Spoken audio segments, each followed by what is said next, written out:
حضرت عمر بن عبدالعزیز رحمۃ اللہ علیہ کے والد مصر میں ہوتے تھے اور جناب عمر بن عبدالعزیز حضرت صالح بن کیسان رحمۃ اللہ علیہ کے محدث تھے، ان کے پاس مدینہ طیبہ میں تعلیم حاصل کرتے تھے۔ تو آپ نے اپنے استاد صاحب کے پیچھے عصر کی نماز پڑھی تو ایک رکعت آپ کی لیٹ تھی، اٹھ کے آپ نے نماز پوری کی تو حضرت صالح بن کیسان محدث تھے، عالم تھے، حدیث پاک کو جاننے والے، وہ حضرت عمر بن عبدالعزیز سے کہہ رہے ہیں بچپن ہے اور والد مصر میں۔ انہوں نے پوچھا بیٹا کہاں تھے؟ نماز میں ایک رکعت میں نے دیکھا کہ آپ نے دیر سے نماز پڑھی ہے۔ تو عرض کرنے لگے میں حضور کنگھی کر رہا تھا۔ بعض بچے آئینے کے سامنے کھڑے رہتے ہیں پھر بڑی بڑی دیر ہی کھڑے رہتے ہیں، کنگھی کر رہا تھا تو ذرا دیر ہو گئی۔ حضرت صالح بن کیسان رحمۃ اللہ علیہ نے ان کے والد کو مصر میں خط لکھا، فرمانے لگے جوانی بھی ہے، موقع بھی ہے، فرصت بھی ہے، اور ابھی بھی آپ کا بیٹا جماعت سے نماز نہیں پڑھتا۔ مصر میں خط گیا، آج جب میں نے پوچھا ہے تو اس نے کہا میں کنگھی کر رہا تھا۔ اتنے معمولی سے کام کے لیے اس نے تکبیر اولیٰ چھوڑ دی۔ اب وہاں مصر میں بیٹھے والد نے یہ نہیں کہا کہ مولوی صاحب آہستہ آہستہ ٹھیک ہو جائے گا، آپ کو کیا ہو گیا ہے، کوئی بات ہے کرنے والی؟ انہوں نے وہاں سے گھوڑے پہ بندہ دوڑایا، بندہ مدینہ طیبہ آیا۔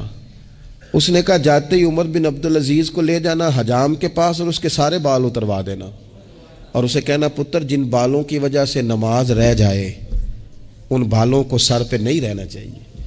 تیری جماعت کی رکعت رہ گئی پتر، اتنا بڑا کام، اللہ کے حضور حاضری کا موقع تھا۔ پھر اس کا ریزلٹ کیا نکلا؟ حضرت عمر بن عبدالعزیز بادشاہ بنے، 39 سال عمر میں انہوں نے پوری امت کو خیر سے بھر دیا۔ حشام بن عبد الملک کے بھی 11 بیٹے تھے، جناب عمر بن عبدالعزیز کے بھی 11 بیٹے تھے۔ حشام جب دنیا سے گیا تو ہر بیٹے کو 10 لاکھ دینار آئے، اور جناب عمر بن عبدالعزیز جب دنیا سے گئے تو 11 بیٹے تھے اور 6 دینار تھے۔ اور جاتی دفعہ کہنے لگے پتر اپنے باپ پہ شکوہ نہ کرنا، تمہارا باپ بزدل تھا، 2 رستے تھے، یا تو میں اپنے لیے جہنم کٹھی کرتا اور تمہارے لیے جائیداد بناتا، لیکن میں بزدل تھا، دوزخ سے ڈر گیا، میں جائیداد نہیں بنا سکا، اپنے باپ کو معاف کر دینا۔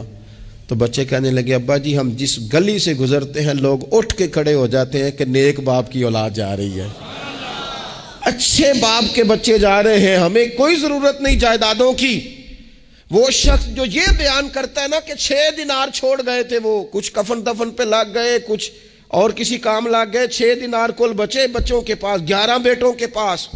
لیکن وہ شخص کہتا ہے وہ جو 10 لاکھ دینار حشام بن عبد الملک کے بچوں کو آئے تھے، وہ مسجدوں کے سامنے بھیک مانگا کرتے تھے، چونکہ جب بچوں کو بنا اس طرح کا دیا گیا کہ کھانے میں پینے میں موج میں اڑا دیا مال، اور یہ جو 6 دینار 11 بیٹوں کو دے کے گیا، رب نے اتنی برکت دی کہ ایک ایک بیٹا ایک وقت میں 100 گھوڑے مال کے بھرے ہوئے رب کے رستے میں خیرات فرمایا کرتے تھے۔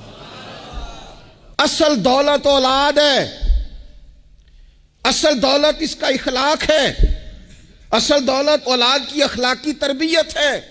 ایسا نہ ہو کہ مال کمانے کے چکر میں اصل دولت سے ہاتھ دھو بیٹھے، ایسا نہ ہو کہ بینک پیسوں سے بھر جائے اور ہماری اولاد ہاتھوں سے نکل جائے، ایسا نہ ہو کہ ہم نے یاروں کو ٹائم دے دے کے تو بڑی دور نکل گئے ہم، لیکن ہمارے بچے کے ذہن میں چند سوالات تھے، ہم انہیں مطمئن نہیں کر سکے، ہم نے نوکروں کے ذمہ ڈال دیا، فلانے کے ذمہ ڈال دیا، چچا کے ذمہ ڈال دیا، وقت نہیں دیا، ٹائم نہیں دیا۔